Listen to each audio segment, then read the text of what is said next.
A ideia aqui hoje, pessoal, claro que para quem ainda não me conhece, eu já vou me apresentar daqui a pouquinho, mas só colocando aqui, a nossa ideia é trazer alguns pontos bem simples aqui, mas ao mesmo tempo bastante instigantes, pelo menos eu considero assim, sobre ah, o posicionamento, a posição de um gestor de privacidade e IA, porque agora a gente não é mais só da área de privacidade, né? A gente também atua na área de inteligência artificial, na parte de gestão de um programa de inteligência artificial.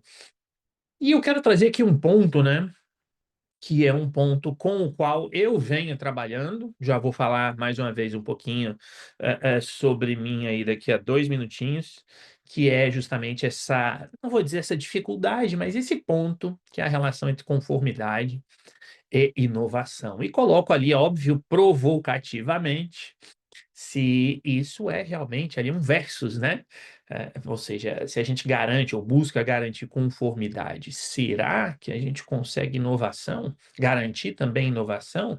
Garantir desenvolvimento das organizações? Porque, e aqui eu estou partindo já de uma pressuposição, organizações estão interessadas no lucro, né? E isso não é necessariamente negativo, né? Pelo contrário, né? Ou seja, a ideia, o Gerson colocou ali um castelo de areia, né? E aí, Sérgio, Gerson, desculpa, a ideia é exatamente essa, debater esse ponto aqui, né? Antes de começar, aqui muito rapidamente, para quem eventualmente ainda não tenha tido aula comigo, se é a sua primeira vez aqui, muito prazer, o meu nome é Matheus e eu sou sócio fundador da DataOX. A DataOX é a minha empresa, situada no Brasil, de treinamento, consultoria em proteção de dados e inteligência artificial. Eu já tenho aqui um longo histórico com a TI Exame, se não estou em erro, desde 2019, que a gente atua aqui junto com o Flávio, né? Aqui na TESA, 2019 ou 2020, eu acho que é 2019. Então a gente já tem um bom tempo fazendo aqui uma série de aulas e cursos e formações com a TI Exames. Eu fui promovido recentemente e agora eu sou o Global Data Protection Officer na Circle K. Até um mês atrás eu era o DPO da Circle K apenas no contexto europeu.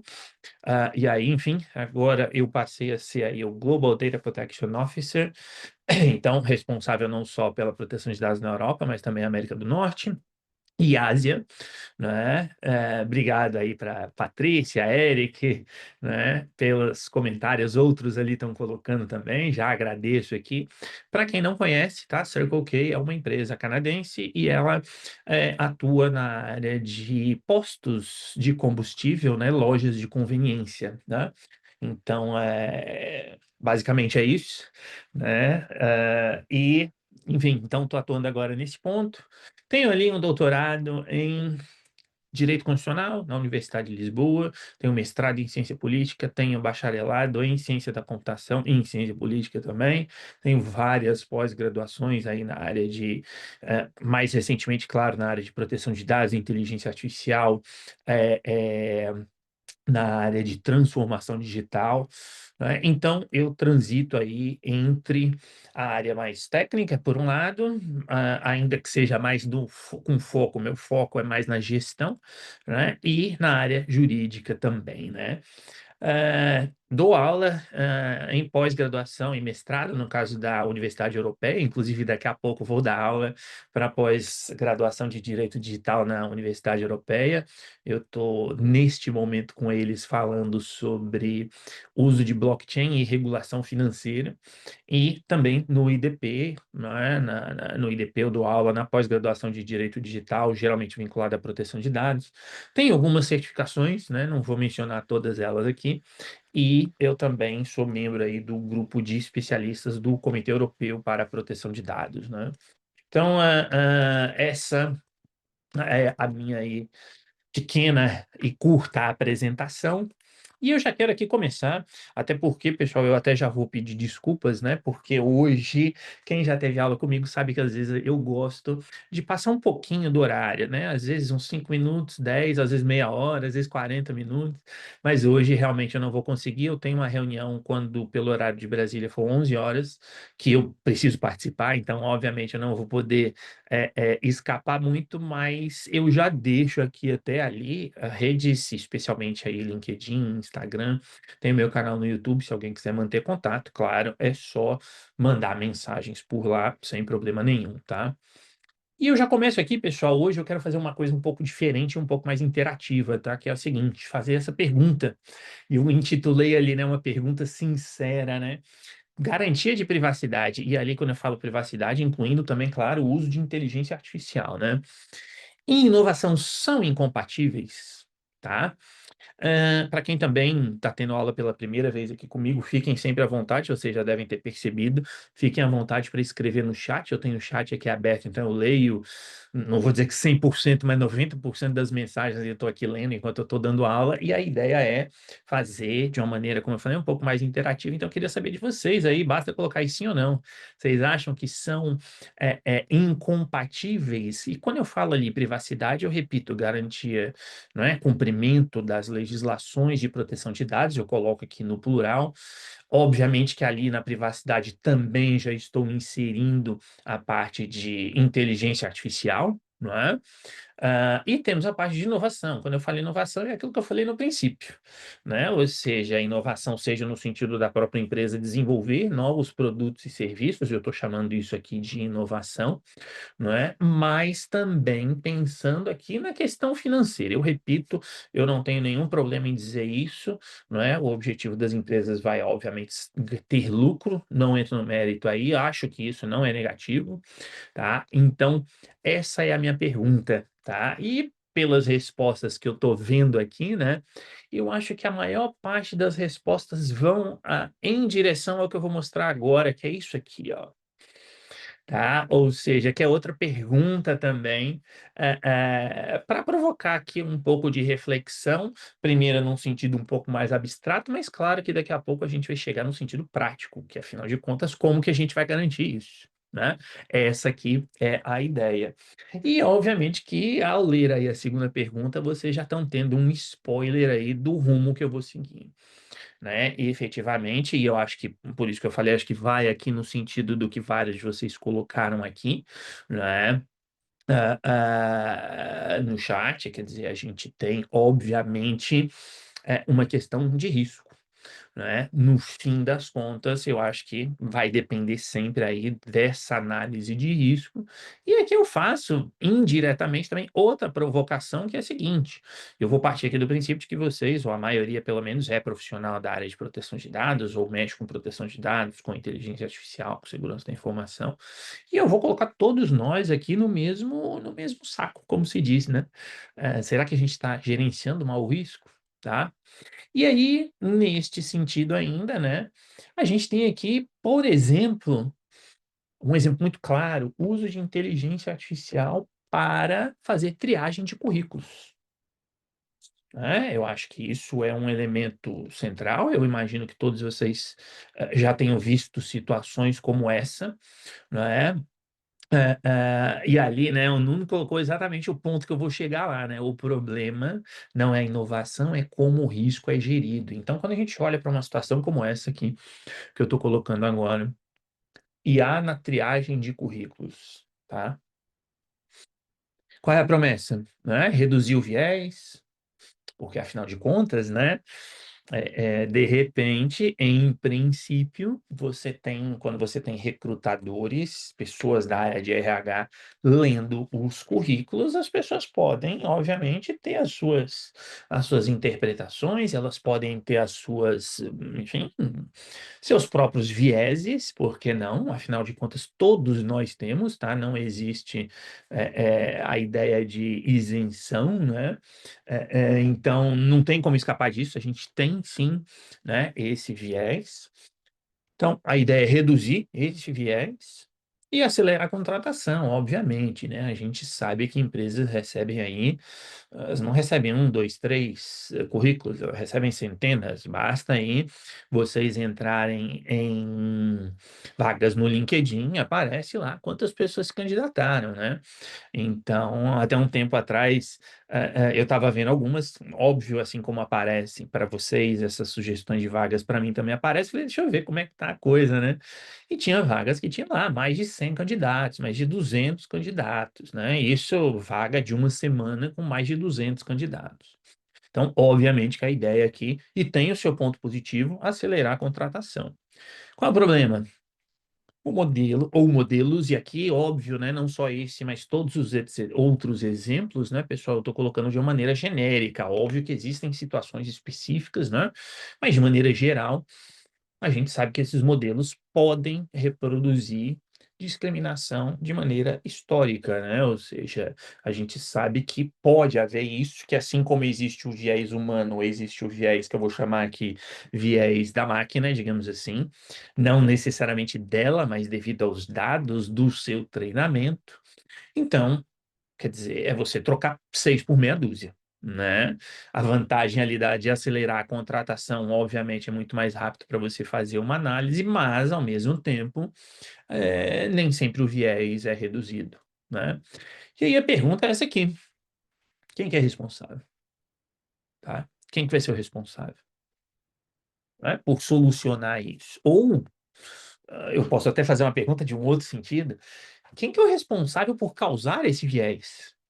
Né? Ali o Anderson colocou, né? Sempre humano, porque os prompts são criados e geridos por humanos, né? Então, é um ponto, por exemplo, a se levantar numa IA generativa, né? Ou seja, você tem ali, sim, é, é, uma intervenção, digamos assim, do ser humano que criou o prompt. Mas mesmo numa IA não generativa, ou seja, uma IA que já veio treinada, né? O que que você faz? Como que você soluciona este problema? Tá? Como corrigir o viés? Exatamente, o Gleidson ali me venceu por 2 segundos, né? Que era a pergunta que eu ia fazer, né? Então, quem que vai ser o responsável? E aqui, vejam, eu não estou também entrando ainda na questão jurídica, porque, obviamente, quando a gente olha para legislações e focando aqui, especialmente no caso da União Europeia, como acho que todos vocês sabem, já tem aí o AI Act, né, o Regulamento de Inteligência Artificial em vigor, pelo menos partes dele. Então, é claro que a gente consegue ali atribuir um pouco de responsabilidade, mas aqui eu não estou nem pegando esse aspecto jurídico, estou olhando de uma maneira mais geral, tá?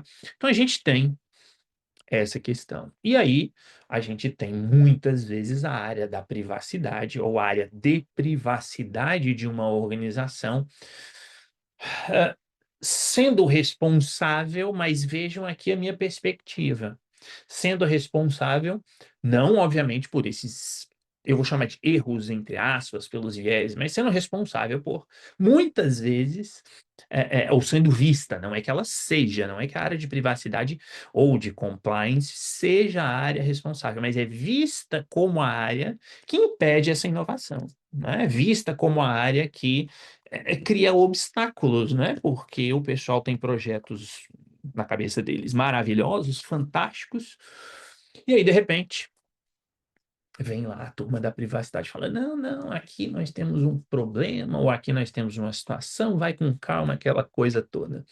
E aí eu faço essa pergunta aqui para vocês, né? Só colocar aí as respectivas letras, eu quero só ter a ideia rápida aqui de vocês, né? Já vi um projeto ser barrado por questões de privacidade de maneira bem genérica, tá? Por isso está entre aspas mesmo. Questões de privacidade, aquela coisa, né? O time da privacidade foi lá, não pode, eu não posso fazer porque, enfim. Vi um ali, dois agora só, dizendo a letra D, né? Que não nunca aconteceu, mas me parece que a maioria aqui está colocando no chat A ou B ou C. É. Então, pessoal, qual que é a ideia que eu quero trazer aqui? A ideia de que essa visão, e venhamos e convenhamos, eu estou vendo pelas respostas de vocês aí, muitas vezes as empresas têm, não é? De que algo é barrado por questões de privacidade, não é? Solucionar isso, ou remover essa pecha, eu vou chamar aqui de pecha, né? Remover essa ideia de que a coisa não foi para frente porque a equipe de privacidade, seja aí equipe mesmo, seja só o encarregado, não importa, né? A área de privacidade diz que não pode, é, isso é algo que depende de quem para ser solucionado. Isso depende de quem. E eu vou responder para você. Né? Partindo do princípio de que você que está me vendo e ouvindo agora, você é a pessoa da área da privacidade. Né? E, de novo, lembrando, quando eu falo privacidade, eu estou juntando aqui privacidade e gestão da inteligência artificial também, tá? A Priscila colocou ali, sou do time de privacidade e passo por isso diariamente. E assim, vou colocar, claro, minha visão. De quem é a responsabilidade por isso? E a resposta, pessoal, vocês vão ter amanhã de manhã, ou pode ser hoje mais tarde, mas a resposta está no momento em que vocês pararem de frente a um espelho e olharem para vocês mesmos. Tá? É uma resposta provocativa também. Mas o que eu quero dizer é a responsabilidade pela criação dessa visão de que a privacidade ela é problemática. Muitas vezes, nem sempre, claro, eu já disse, eu estou generalizando e eu estou aqui, claro, fazendo provocações para a gente refletir. Ela vem de onde? Ela vem das próprias equipes de privacidade, que muitas vezes, né, acabam se tornando aquela equipe que vai dizer sempre não. E esse é um problema. Né? É o problema que eu quero solucionar, não solucionar, mas enfim, trazer algumas ideias aqui hoje. Por quê? Porque quem atua na área de privacidade, como a Priscila colocou ali, né, não pode ser a pessoa do não, tem que ser a pessoa do não, porém, né, tem que ser a pessoa do não, só que tem que ser a pessoa do não, mas a gente tem outra opção.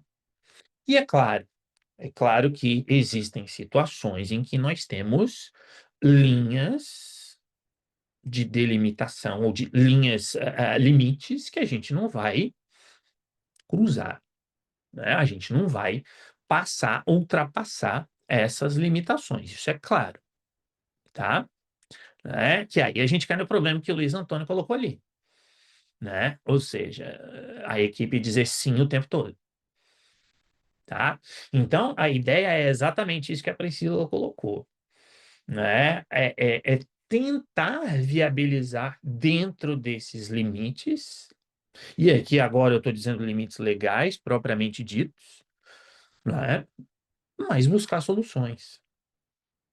Tá? Então, quando a gente olha aqui, por exemplo, e aqui eu trouxe de novo de uma maneira, né, bastante genérica, quer dizer, a gente tem essas, eu vou focar nessas três legislações aqui, quer dizer, tem aí a legislação europeia de proteção de dados, né, e geralmente se foca muito na questão das multas, assim como no caso da LGPD, que se foca na questão das multas, e sim, eu coloquei ali 2020 de maneira proposital, né, pessoal? Quem trabalha com LGPD sabe muito bem a razão, né? E nós temos agora, para embolar ainda mais essa situação, aí o AI Act, e brevemente no Brasil, né? Ainda que esse brevemente já tem alguns anos, né? Que esteja ocorrendo, mas de todo jeito, brevemente no Brasil, teremos aí uma legislação análoga ao AI Act sobre inteligência artificial. Então, a ideia que eu quero trazer aqui é o quê? É que, e por isso que eu falei, por um lado uma generalização, mas por outro uma provocação, que é o quê? A pessoa que vai atuar na área de privacidade, por isso que aqui a gente começou falando sobre o gestor de privacidade e IA, tem de ser uma pessoa que precisa ter essa maleabilidade, esse equilíbrio, né, ali, como a Agnes colocou, um equilíbrio entre o que a legislação exige e o que a empresa quer fazer. E quando eu falo equilíbrio aqui entre a legislação, óbvio que eu não estou dizendo, não, vamos dar um jeitinho, óbvio que não é isso. Mas é olhar dentro de determinados limites o que que a gente, e eu digo a gente porque eu estou partindo de novo do princípio que quem está aqui é um gestor de privacidade, lembrando que há diferenças entre gestor de privacidade e encarregado, mas eu não vou entrar nesse mérito aqui hoje, senão a gente precisaria de pelo menos mais umas 3 horas para debater isso. Mas, enfim, focando no gestor de privacidade, é aqui que a pessoa vai ter de atuar. E eu quero trazer aqui 3 exemplos muito simples. O primeiro deles é reconhecimento facial. Tá? E aqui, reconhecimento facial, veja, nessa situação super simples. Controle de acesso em eventos corporativos. Você pode pensar no primeiro momento, não tem problema nenhum, né? Só que obviamente que tem, né? Tem uma série de problemas. Ah, mas é um evento simples. É uma reunião com 20 pessoas, com 10, não importa o número de pessoas. Né? Claro que o impacto para a organização vai ser diferente caso ela faça um evento corporativo com 10 pessoas ou caso ela faça com 1.000 pessoas. É óbvio que aqui nós temos um contexto diferente para a empresa, mas o contexto da atividade de tratamento em si é o mesmo. Porque se você vai fazer reconhecimento facial, não importa se é para uma pessoa, para 100, ou para 1.000, ou para 1 milhão, tá? Então a gente tem aqui uma situação que precisa ser analisada e tem uma série de fatores aqui. Né? Ou seja, a gente vai fazer aquele reconhecimento, que eu diria que é um reconhecimento, por exemplo, de contagem de pessoas, então é um reconhecimento facial, e o Evaldo colocou ali, né, Evaldo, você tem esse ponto aí na sua atuação que eu sei, que é bastante relevante, é o reconhecimento, que é o reconhecimento para separar um rosto dessa garrafinha, tá? Ou é um reconhecimento no sentido de autenticação do usuário, para dizer, este rosto corresponde ao rosto do Matheus. Tá? Então a gente tem aqui um dilema. Se a gente olhar por um lado, e de novo, isso aqui é só uma questão genérica, é só uma explicação geral, né? Óbvio que existem muito mais detalhes, tá? Mas a gente tem aqui, obviamente, um risco que é o uso de dados biométricos.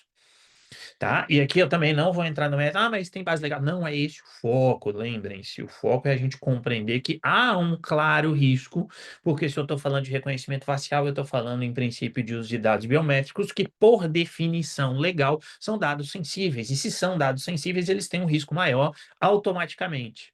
O que, ao meu ver, inclusive, é um erro das legislações de proteção de dados, não é? Porque elas estão, assim como o do AI Act, que está definindo risco a priori, sem você analisar a realidade da coisa. E aí, quem sabe fazer análise de risco aí baseada na ISO 31000 ou na ISO 27557, por exemplo, sabe que a gente precisa olhar para as condicionantes reais, vamos colocar assim. Né? Mas de todo jeito, enfim, é o que é a legislação, e a legislação a gente tem de cumprir. Então, a legislação diz que dados sensíveis têm um nível de risco maior. Ponto. Então, a gente tem esse risco.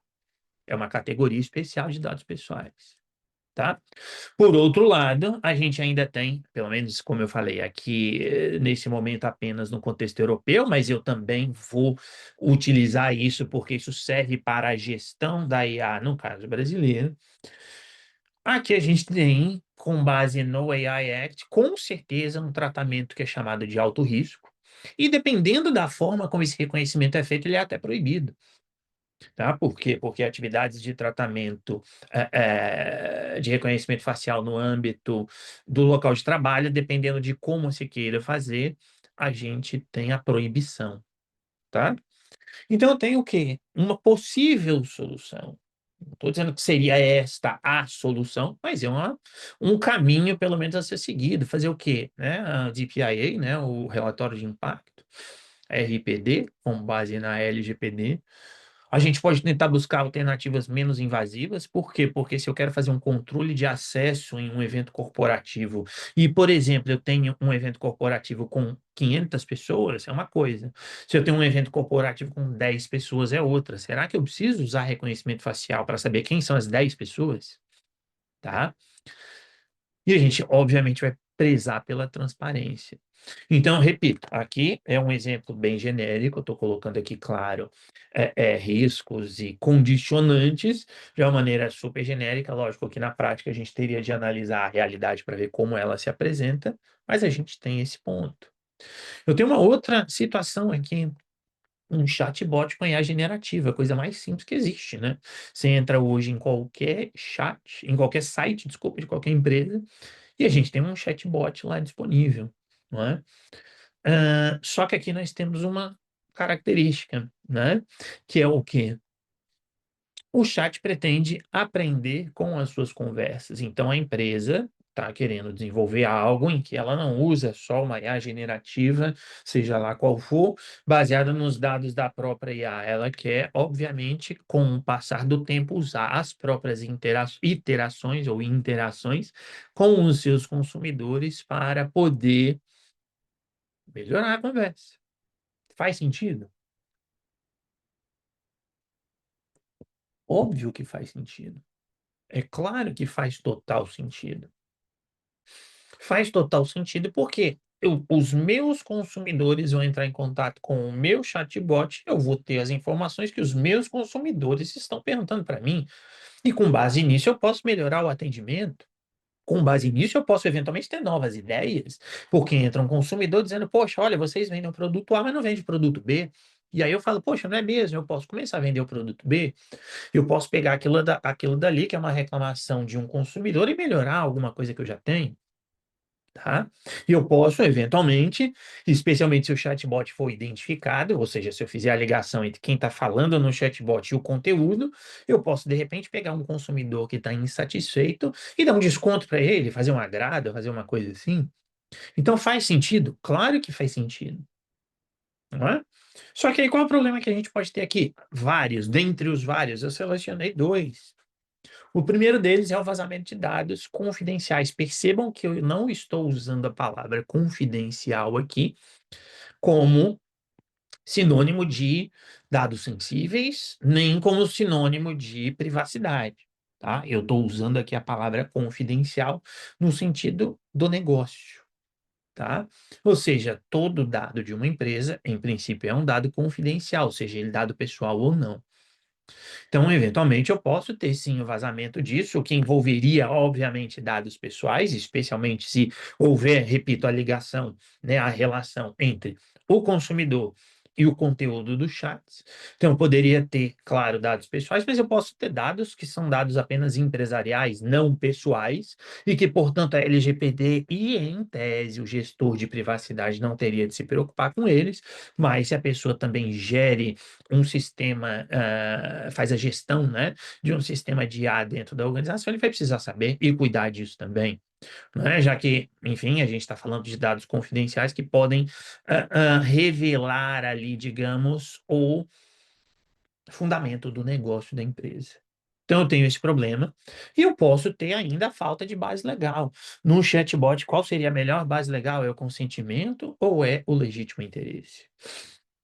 Tá? Eu não vou nem entrar no mérito das outras, porque eu, pessoalmente, não vejo nenhuma outra base legal possível. Vai ser só uma dessas duas, né? E aí nós temos uma série de problemas aqui. Quer dizer, não problemas, mas dificuldades, porque se a gente tem uso consentimento, tem todas as obrigações de ser livre, ser informado, ser inequívoco, ter comprovante de que a pessoa deu o consentimento, revogar o consentimento e por aí vai. Se é o legítimo interesse, a gente vai ter de pensar de que maneira isso especificamente não vai ultrapassar os direitos da pessoa, né? Pela avaliação do legítimo interesse, por meio da avaliação do legítimo interesse. Então, a gente tem aqui, sim, desafios. Eu não vou dizer que são impedimentos, porque não são, mas desafios. E ainda temos isso daqui. Se por acaso esse chatbot ele tomar alguma decisão, porque você entra lá no chatbot e fala: Olha, fiz uma compra aqui do produto, o produto no site diz que é R$ 10, fui cobrado 100. E o chatbot, por si só, sem intervenção, vai lá e fala: beleza, você tem direito a um reembolso de 90. Isso é uma decisão automatizada. Tá? E aí não importa se a decisão é boa, porque obviamente que nesse caso o consumidor pagou a mais, ele está recebendo, está certíssimo, mas é uma decisão automatizada que precisa ser analisada por um gestor de privacidade e seja ela boa, a decisão como é essa, seja ela em princípio ruim, como é o caso lá da avaliação de emprego que eu citei agora há pouco, porque você pode ter o seu currículo avaliado e receber um não na sua cara daqui para ali. Isso é uma decisão automatizada, tá? Então a gente pode, por exemplo, sugerir, né, a gente, eu digo gestor de privacidade, pode fazer uma sugestão. Olha, desativa o aprendizado contínuo. Não estou dizendo que esta é a solução, mas é uma possível solução. Anonimiza os dados. Eu posso plenamente, se eu não quiser desativar, porque eu, como empresa, quero aprender o que que meus consumidores estão dizendo, eu posso anonimizar o conteúdo do chat, por exemplo, desvinculando do consumidor. Eu posso, obviamente, ter ali um Data Processing Agreement, né, um acordo de proteção de dados com meus fornecedores de uma maneira bastante robusta. E um último exemplo, acho que vocês já entenderam aqui, obviamente, a lógica é monitoramento de produtividade, né? Ou seja, é algo que as empresas querem fazer. Eu quero saber se o meu funcionário está ali, por exemplo, olhando ou não para a tela. Eu quero saber se o meu funcionário faz pausas e por quanto tempo ele faz essas pausas. Ou se ele é aquele tipo de funcionário que a cada 30, 40 minutos, uma hora, fala: Não, peraí, eu vou descer para fumar um cigarro. E ele trabalha lá no 20º andar e desce tudo de escada. Né? Óbvio que eu estou exagerando um pouco aqui, mas vocês entenderam o que eu quero dizer. Ou ainda, análise de sentimento. O meu funcionário, ele está trabalhando, ele está feliz, ele está triste, ele está chateado, ele está cansado, ele está o quê? Né? Então, percebam que a gente tem uma série de problemas de novo. Eu tenho aqui tratamento massivo de dados, e veja, eu tenho um risco trabalhista. Aqui eu não estou, eu estou indo além de privacidade e inteligência artificial, eu tenho claramente um risco trabalhista aqui, né? Porque, enfim, o que que a legislação trabalhista fala a esse respeito? Então, nós temos esses riscos. Olhando aqui pelo AI Act, a categorização de pessoas na área do trabalho, ou vai ser de alto risco, ou vai ser proibido, tá? E a gente pode pensar em soluções, tá? Possíveis, de novo, não estou dizendo que são estas, não estou dizendo que são só estas, mas essas são possíveis soluções. Eu posso agregar os dados, tá? Eu posso ali garantir mais transparência, né? Eu posso ali buscar deixar claro uma finalidade legítima, tá? Né? Então, a gente tem essa série de situações que afetam este tipo de tratamento e que aí correspondem aqui ao que um gestor de privacidade precisa saber. Por exemplo, Matheus, meu xará, está trazendo ali. E quanto à transcrição de áudios através de IA em plataformas como a WhatsApp e Telegram, você tem aqui um outro contexto. Quem está fazendo a transcrição? Né? É o próprio WhatsApp, é o próprio Telegram. Você pediu isso, você consegue desativar? Para que está sendo usado? Onde vai ser salvo? E isso eu estou pensando só na sua empresa, mas você pode pensar ainda o seguinte: a Meta, nesse caso aí do WhatsApp, ela é a sua operadora, porque ela está te oferecendo a ferramenta e tratando os dados. Em tese, em seu nome, mas a Meta usa o que está ali, né? Ah, mas as conversas são criptografadas, né? De ponta a ponta. Bom, beleza. Então, em tese, a Meta não tem acesso, mas ela consegue, tá? De alguma forma, todos os dados estão criptografados, as transcrições estão, não estão? Como funciona? Se é criptografado, e veja, não estou dizendo que está errado, tá? Eu estou fazendo perguntas, de novo, são perguntas retóricas para se refletir sobre esses casos, né? Se a conversa é criptografada, como que o negócio vai transcrever? Ele é local, tá? Ou não é? Então, são todos questionamentos, né? Que a gente vai precisar fazer. E a ideia aqui é pensar quem vai decidir, não é? E qual é a resposta? Quem vai decidir? Tá? Vai ser área jurídica? Vejam que todos os três exemplos que eu dei, e repito, são exemplos aqui mais gerais, apenas para a gente gerar essa reflexão e para eu poder mostrar para vocês por quê, quer dizer, na verdade, mostrar para vocês o quarto quadradinho, que é o responsável, ao meu ver, vai ser o jurídico, numa situação dessas, vai ser a área de segurança da informação, ou vai ser a área de engenharia. Eu estou associando aqui engenharia à parte de IA propriamente dita, né? Vai ser a parte de gestão, tá? E aí, Eu diria que é aqui que entra o gestor de privacidade. Porque essa decisão não compete só ao jurídico, essa decisão não compete só à segurança da informação, essa decisão não compete só à área de gestão, não é? Ela compete a todas elas, só que nós sabemos muito bem, de maneira prática, que nem toda pessoa da área jurídica tem conhecimento de segurança da informação e vice-versa. Não é todo mundo da área de segurança da informação que tem conhecimento de gestão e vice-versa, e assim sucessivamente. Então, o gestor de privacidade não é só o DPO, né? Eu coloquei ele um compliance reativo, ainda que não seja reativo propriamente dito, mas é mais no sentido de que o DPO, como está explícito nas orientações da ANPD, por exemplo, tem um caráter de recomendação, né? Ele não toma decisões, ele vai auxiliar o controlador, tá? Não é só ali o engenheiro, a pessoa que é responsável ali pela área de IA ou área de segurança da informação, que tem um aspecto mais técnico. É uma figura híbrida que traduz conformidade em estratégia, tá? Então, quem vai atuar como gestor de privacidade precisa ter uma série de competências, privacidade e IA, precisa ter uma série de competências que eu chamo aqui de competências híbridas, ou seja, fazer gestão de risco. Eu sempre falo isso. Quem já teve aula comigo, seja aula é, é, curta, longa, curso, formação, o que for, sabe que eu bato nessa tecla já há muito tempo, para não dizer desde sempre. Você não será um bom profissional de proteção de dados se você não souber fazer análise e gestão do risco, tá? Então, tem de saber fazer um RPD. Tem de saber quando fazer um RPD. Porque para falar assim, tudo precisa de um RPD, não, né? Não vai funcionar. Não é assim que funciona. A não ser que você queira ser alguém que está emperrando o negócio.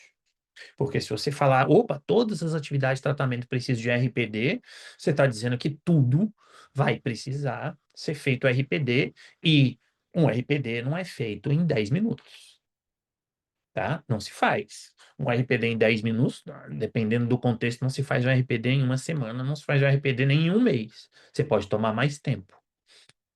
Tá? Se você for fazer sério, se você for fazer só lá o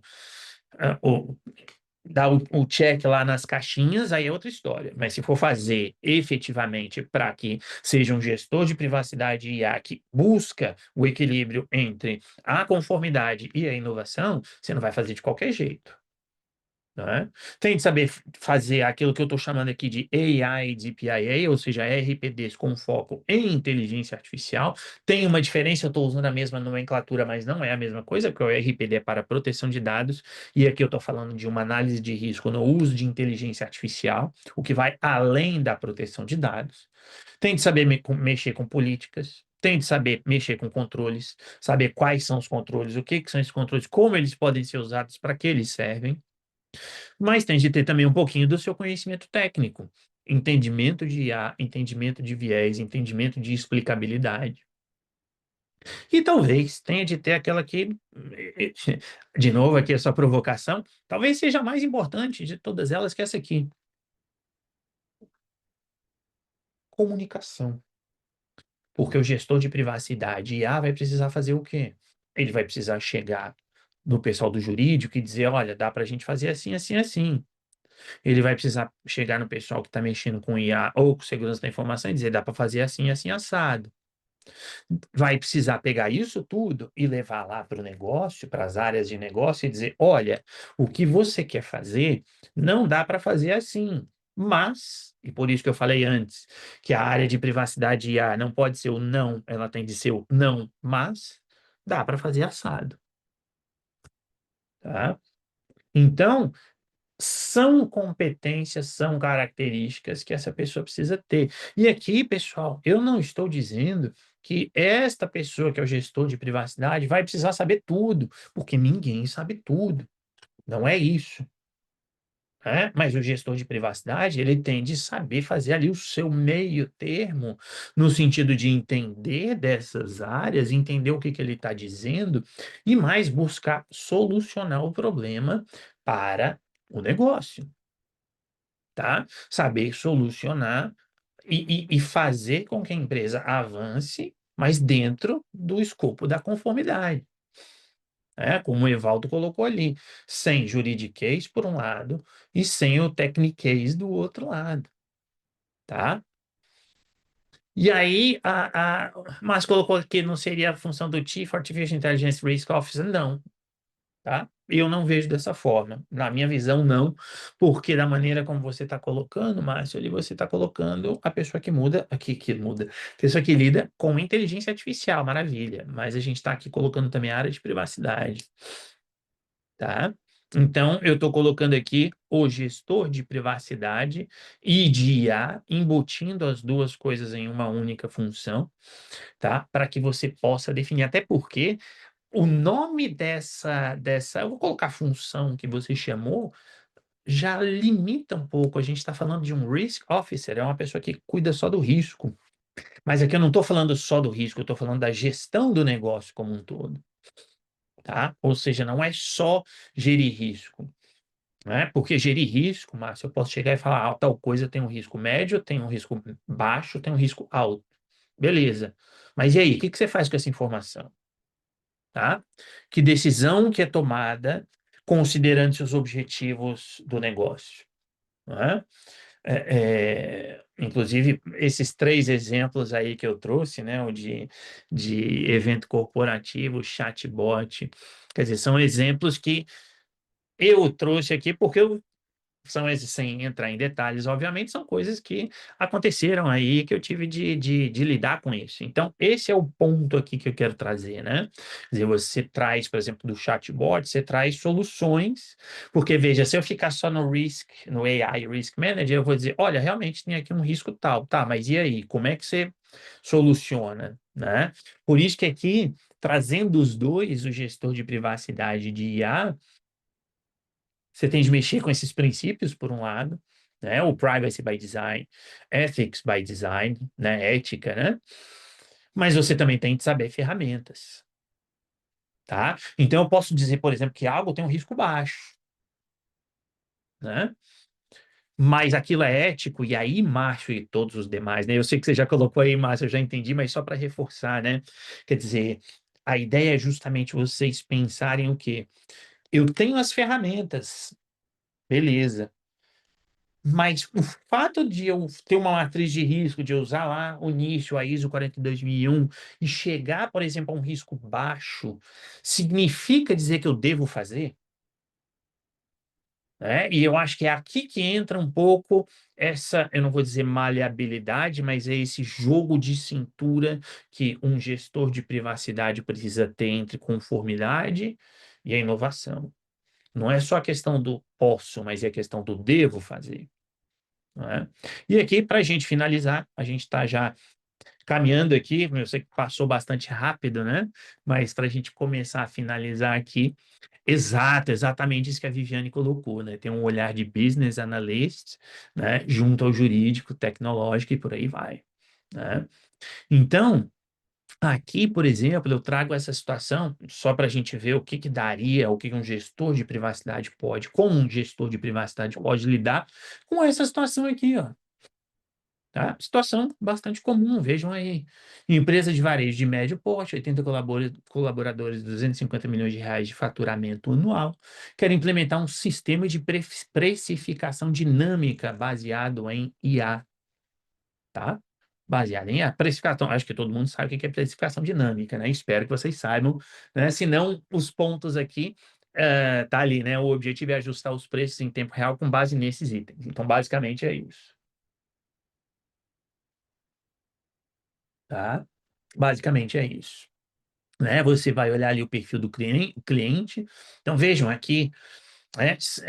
A gente tem não só os dados pessoais básicos, obviamente, nome, endereço, blá, blá, blá, mas a gente tem histórico de compras, que é o perfil da pessoa. A gente tem navegação no site, cada um pode navegar um site de compras de maneira diferenciada. E a gente começa aqui a elucubrar. De novo, eu repito, aqui o objetivo é só trazer exemplos gerais, não é analisar isso aqui em detalhes, mas aqui a gente tem esse ponto, tá? Né? Então, a gente tem ah, essa ideia aqui, perfil do cliente, que, dependendo do contexto, pode até se transformar em um dado sensível pela LGPD. Mas, como eu falei, o objetivo não é analisar, é trazer o contexto.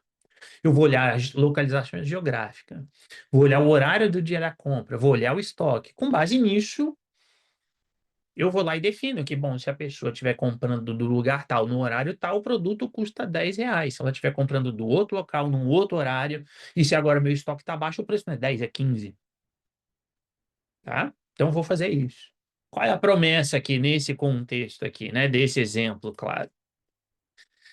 Aumentar a margem de lucro em 15%, melhorar a experiência do cliente com ofertas personalizadas e reduzir desperdício de estoque, tá? Então, faz sentido do ponto de vista do negócio? Claro que faz, tá? E aí, ainda para complicar aqui, projeto, quer dizer, complicar não necessariamente, né, demais, mas só para vocês terem esse contexto, projeto desenvolvido pelo time de TI em parceria com consultoria de IA, e após 6 meses, investimento de R$ 1,5 milhão, o sistema está pronto para lançamento. E aí, aqui eu coloquei algo que geralmente acontece, que muitas vezes pode acontecer, que é o quê? Uma equipe qualquer dentro da empresa desenvolve um projeto, leva adiante o projeto, só que não busca outras áreas. E aí, como eu pus aqui, provocativamente, é claro, na reunião final de aprovação, a gente vai ter um monte de objeções, obviamente, a esse projeto, especialmente se a área jurídica ou de privacidade não são a mesma, tá? Mas, enfim, essas duas áreas não tiverem sido consultadas desde o início. A gente já tem ali o problema do privacy by design, que mandou abraços de longe nesse caso, né? Mas aqui a gente tem o quê? Risco de discriminação do preço, obviamente, né? Clientes de bairros de baixa renda podem receber preços mais altos. Então a gente tem aqui violação da LGPD e do CDC. Falta de transparência, porque os clientes não sabem que estão recebendo preços personalizados, a empresa simplesmente colocar isso em prática, né? Uma base legal frágil, por exemplo, por quê? Porque simplesmente o projeto foi feito. Qual é a base legal? Não sei. Essa é a base legal. Né? A base legal é não sei. Né? Então, você não tem nenhum consentimento, nenhum legítimo interesse ali, tá? E, obviamente, você tem um risco aí de eventualmente ser multado. Então, imagine aqui, eu estou tentando trazer um contexto, como eu falei, um pouco simplificado, mas ao mesmo tempo concreto, e aí essa questão de precificação eu trouxe porque qualquer semelhança com a realidade é mera coincidência, obviamente, né? Mas, de repente, quando chega na área do jurídico, esses problemas todos são levantados. E aí? Aí a gente tem uma série de reações, né? Quem criou o projeto pode internamente dizer, pô, a gente está perdendo competitividade porque o concorrente já faz isso. Quem nunca ouviu essa, né? Mas todo mundo faz, né? Todo mundo está fazendo isso. Ou, mas a gente já gastou, como eu pus ali, o investimento foi em vão, né? De repente, o pessoal do jurídico vai dizer, não, não posso porque o risco é alto, pelos motivos que eu disse antes. E aí vem o CEO da empresa e diz: eu preciso da solução, e quem consegue resolver? E muitas vezes, não vou dizer que é sempre, mas em muitas vezes é aqui que um gestor de privacidade vai entrar. Por quê? Porque um gestor de privacidade pode trazer pelo menos esses 4 itens aqui. Poderia ser mais, mas de novo, aqui é sempre exemplificativo, a gente não está necessariamente trabalhando com nenhum caso concreto aqui. Mas a gente poderia pensar, um gestor de privacidade poderia pensar pelo menos nessas situações, né? E aí, para aqueles que estão dizendo, mas não seria papel do jurídico aqui, vejam que o objetivo do jurídico, mesmo obviamente tendo conhecimento de LGPD, é diferente do objetivo de um gestor de privacidade IA, tá? Assim como alguém da área técnica, da área de TI ou de segurança da informação, o objetivo é diferente do objetivo do gestor. Tá? Esse é o ponto. Então, o que que um gestor poderia falar? Vamos fazer um mapeamento do risco, porque até agora não foi feito, né? Já que neste contexto aqui, o que que o pessoal da TI fez? Simplesmente desenvolveu o projeto junto com a empresa de consultoria. O que que o jurídico fez? Disse, olha, vai ter tal e tal problema. Mas quais são os riscos? E aí eu volto, foi o Márcio que fez a pergunta, se não me engano, lá do AI Risk Manager, né? Veja, Márcio, a diferença. É aqui que entra o gestor. Porque aí o gestor vai falar, bom, a gente pode ter um risco alto? Pode, mas e aí? Dá para fazer? Não dá para fazer? Tá?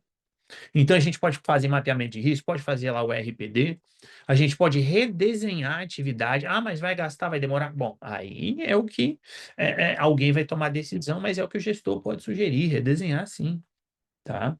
E obviamente fazer uma governança contínua, né? Porque esse é um ponto central que falta em muitas empresas. E eu acho que vocês todos sabem disso muito bem, né?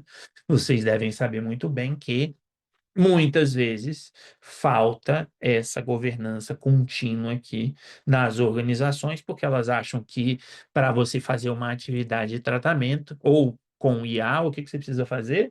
Você precisa preencher uma série de documentos e de avaliações, lá os assessments, RPD, o RPD com IA, e está feito. E acabou. Você não precisa fazer aquilo nunca mais, você não precisa voltar aquilo dali. O que, obviamente, é um risco, né? É um erro. Então, o que que um gestor pode fazer aqui? Mapeamento de risco. Exemplos, de novo, não estou dizendo que a resposta seria essa, mas como possibilidade.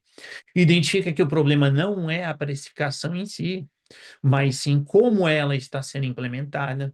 Mapeia variáveis usadas pelo modelo e identifica quais são potencialmente sensíveis. Porque, por exemplo, a localização da pessoa em um bairro vulnerável não é um dado sensível por si próprio, mas dependendo do contexto ou da relação com outros dados, pode se tornar. Histórico de inadimplência pode gerar discriminação, tá? E aí aqui a gente tem realmente uma balança a ser seguida, né? Entre vai ter discriminação, não vai ter discriminação, né? A empresa ela quer vender para quem consegue pagar, mas se ela não vender para o que não consegue, ela pode estar discriminando. Então é um ponto que vai precisar ser pensado. Vai avaliar o impacto para o negócio. Perder o projeto custaria 1,5 milhão, além da perda de competitividade. Você poderia olhar ali para as análises de risco de maneira geral. Tá? E aí o que? Risco de privacidade? Claro que ele é um risco alto. Tratamento massivo de dados pessoais sem transparência. Né? Um risco de viés é médio para alto, diria eu. Eu coloquei aqui médio, mas médio alto.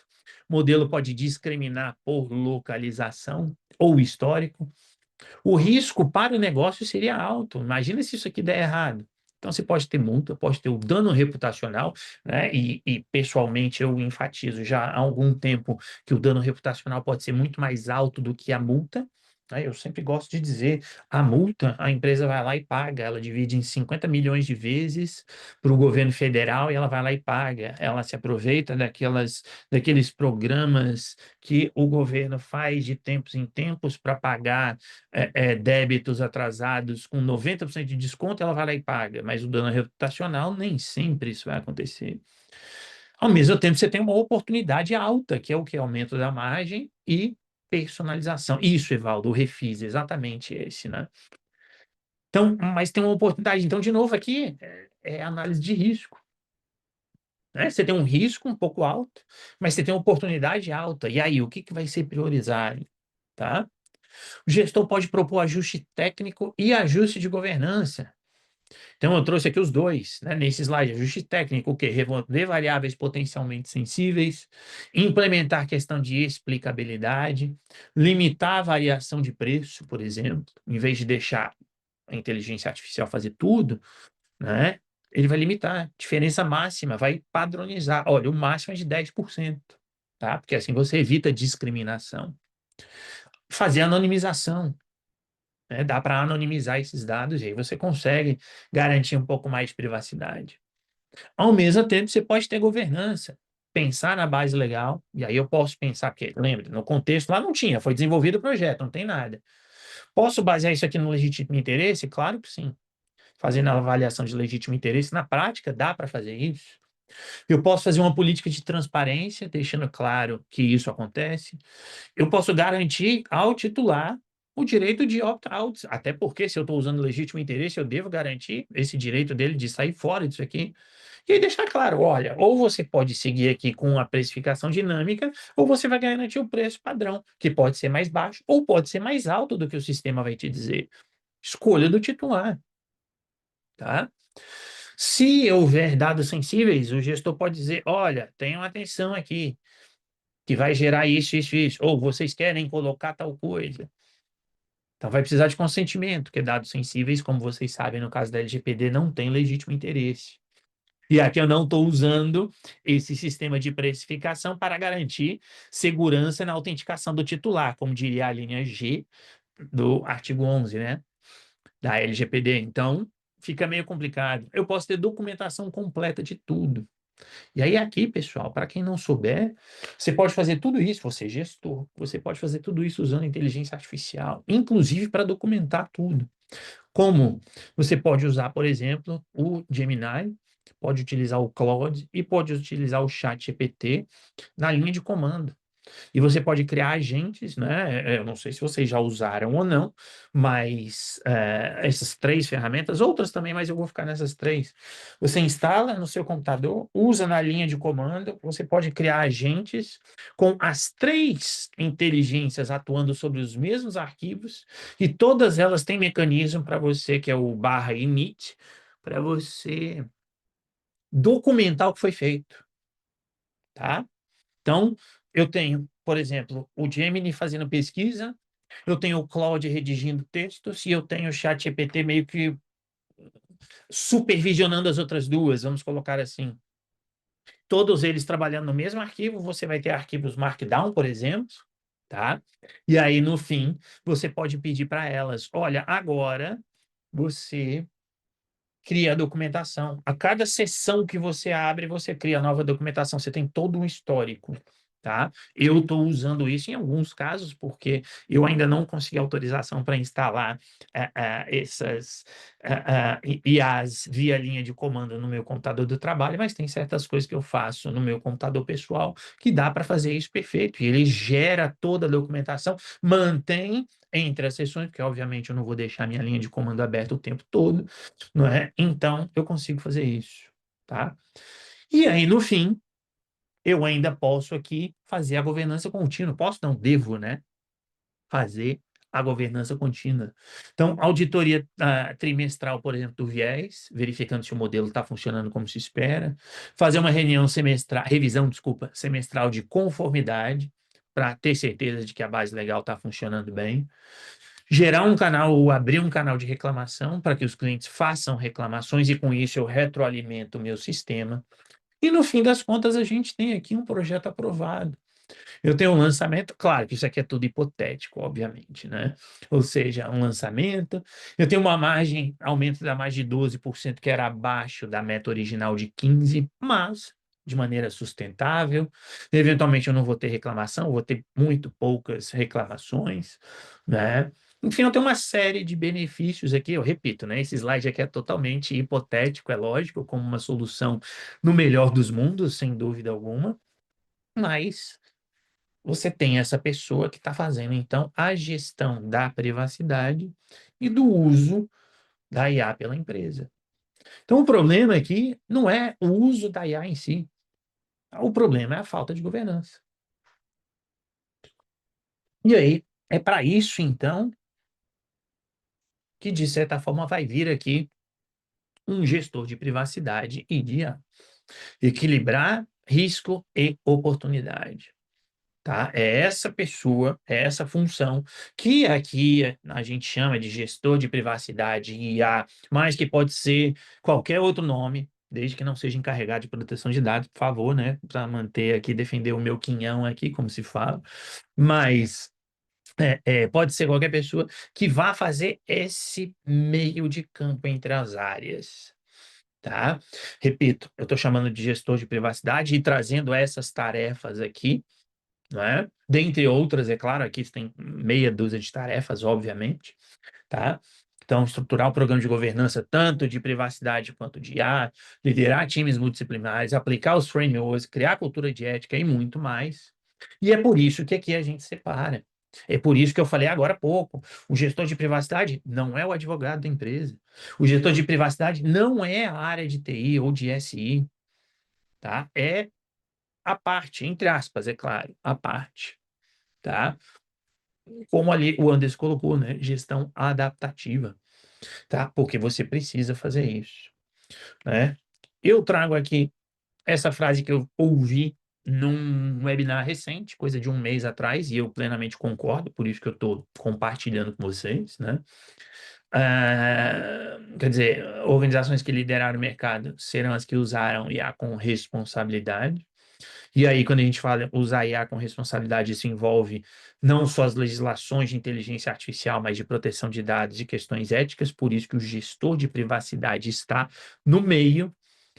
E a gente tem aqui, pelo menos eu trago aqui, aquilo que eu vejo como uma síntese dessa situação toda. Você ter potencial para inovação por meio do uso da inteligência artificial, né? Ainda que já existam aqueles que digam que aquele hype da IA está começando a diminuir, né? Talvez agora esteja colocando mais o pé no chão e vendo o que que dá, o que que não dá para fazer. E dá para fazer muita coisa, desde que você saiba como fazer e como gerir o como fazer. Para isso, você precisa tem a necessidade de gestão. Daí que a gestão dos riscos requer um programa de privacidade, um programa de gestão da privacidade e um programa de gestão da IA que sejam eficazes e interconectados, não só entre si, mas com outros programas de gestão dentro da organização. Utilização, obviamente, de frameworks, e aí a gente tem um monte deles, né? E aqui frameworks num sentido mais geral até, né? Eu estou, obviamente, falando de frameworks como as normas da ISO, as normas do NIST, tá? E outras, mas colocando as legislações como frameworks também, fazendo aqui uma pequena interpretação minha, mas chamando as próprias legislações de frameworks, porque afinal de contas elas vão limitar tudo. E quem vai encabeçar isso é o gestor de privacidade, que precisa ter esse conhecimento híbrido para criar um programa de privacidade que também contenha elementos ou que esteja, como eu falei, totalmente interligado a um programa de gestão de IA, tá? Para quê? Para evitar coisas absurdas, grandes, como essa que eu mostrei agora, esse exemplo aqui, né, da precificação, que é algo que traz impacto, mas coisas aparentemente menores, que é o quê? É o funcionário lá na ponta usando ferramentas externas da empresa e inserindo materiais lá dentro, confidenciais da organização. Né? Ou seja, atire a primeira pedra quem nunca viu um funcionário dizer, opa, eu quero usar o chat GPT. Aí ele vai lá, abre uma conta gratuita e ele começa a copiar e colar material da empresa no chat GPT sem mexer nas configurações, por exemplo. Né? Ou seja, isso foi colocado ali no chat, as não homologadas pela organização. E aí, de novo, aqui não é o espaço para a gente debater se há ou não há uso dos dados para treinamento, que é um ponto a ser pensado, se há ou não dados pessoais dentro dos modelos, já que é tudo token, falando especificamente aqui de IA generativa, mas são pontos a serem pensados, e quem precisa cuidar disso vai ser esse gestor de privacidade, né, que vai ter de pensar, inclusive, no seguinte: vamos criar uma política para proibir IAs externas? Vamos. E aí, o que que vai impedir o funcionário dele ver uma situação, ele copiar e colar o texto, mandar para ele mesmo no e-mail, abrir o chat GPT no seu celular, copiar e jogar no chat GPT e depois fazer o caminho de volta e dizer: olha aqui meu trabalho pronto. Eu não usei IA. Você olha lá no histórico de navegação, a pessoa não acessou o site do chat GPT, mas ela fez tudo usando e deu na mesma, tá? Então era isso que eu queria trazer aqui, né? Claro que eu agradeço, e aí a gente vai aqui ter mais coisas, mas eu vou chamar aí o Flávio. O Flávio já está por aí, e vou então passar a palavra